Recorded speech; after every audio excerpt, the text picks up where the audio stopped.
Also on Joy News, Prime Pressure Group Alliance for Social Equity and Public Accountability says it is preparing to petition the CID as a 24-hour ultimatum demanding the arrest of Deputy General Secretary of the ruling NPP, Obiri Yeboah, elapses. ASEPA on Tuesday made the demand after what it described as discriminatory and unfair application of the law by the police against Major Boachijan. The AFRC member, Major retired Boachijan, was granted bail after an arrest for allegedly claiming there will be violence if the EC goes ahead with the compilation of a new voters register.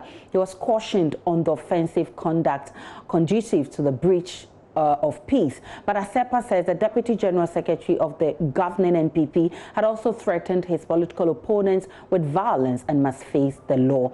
Let's now get on to Zoom because we've been joined by the Executive Director of ASEPA, Mensa Thompson. Good evening to you, Mensa Thompson. I'm grateful for your time on Joy News Prime. Yeah, good evening. Thanks for having me. Your 24-hour deadline has elapsed. What's next for ASEPA? Yes, I think that, first of all, we are excited that Major Boachijan has been granted bail.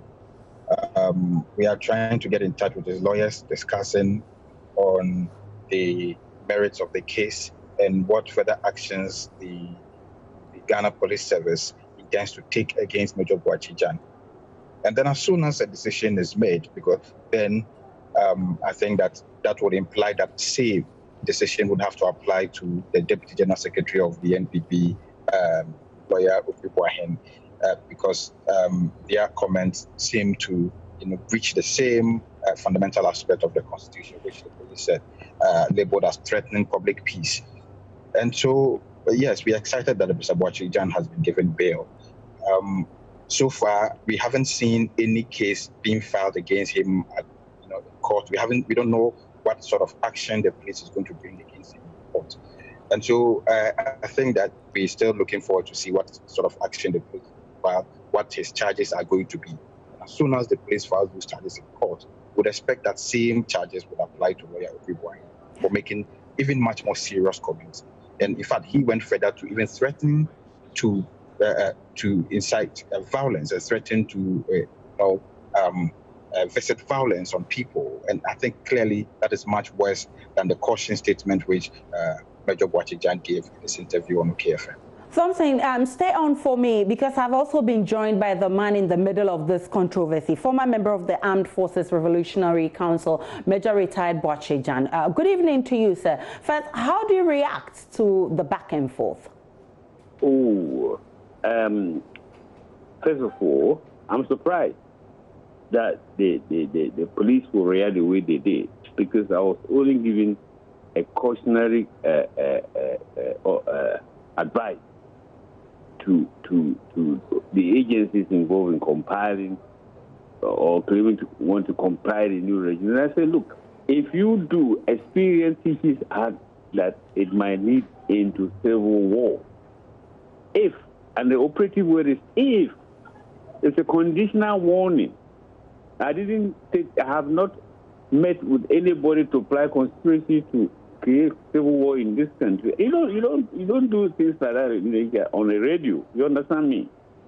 So I am mystified as to why he should be pushed to act the way they are doing. Major Boachijan retired. If you had another opportunity, would you have said it differently than the way you said it? No. Why? Because I think the impact has been made. I said it for emphasis. Look, we are moving into dangerous waters. And if we continue expected, I'm a retired army officer. When you're going on advanced counter operation as a face of war, you tell your commanders that, okay, here's the map, reference, you're here, you are going there. On the way to engage with the opposition, if something were to happen, if the enemy were to attack you, take this precautionary measure and take over here and fight back. On condition that it happens. If it doesn't happen, you march on. Right? I have not stated anywhere, I've not claimed anywhere that I am going to be involved in running a civil war operation in this country. No, that's not right. Just a precautionary caution that I gave. I'm curious to know, Major Boachijan, your stance on this one. ASEPA wants the Deputy General Secretary of the NPP to be arrested for making similar comments. What's your stance on this? The comments are not similar, with all respect. I listened to his program also, and he made a specific claim that anybody who would attempt to obstruct, in his words, and he's a lawyer, the exercise to construct a compiled new register will be beaten mercilessly, and that the example he gave was the ayahuasca debacle. I mean, this is different from what I said. I never have urged anybody or threatened anybody to beat anybody or any group of people at all. I said, look, the exercise is unnecessary and that it must be discontinued. Otherwise, if we go on, expect this and that and that.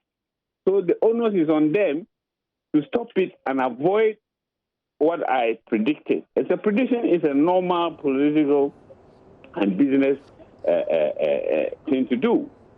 So I don't see why they should have this type of knee-jerk reaction. But we are going to I've engaged the lawyers to contest the case in court if and when it comes. I'm grateful for your time. Major Boachijan, retired, is former member of the AFRC. Mensa Thompson is still on the line. Mensa Thompson, have you made any complaint to the police apart from the 24-hour ultimatum you gave? Not yet. Major Boachijan was given bail yesterday in the evening.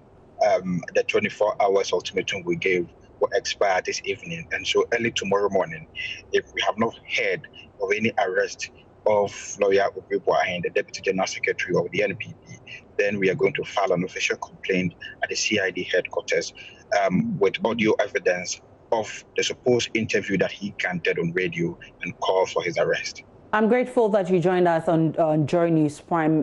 Mensa Thompson is Executive Director of ASEPA. Let's get on.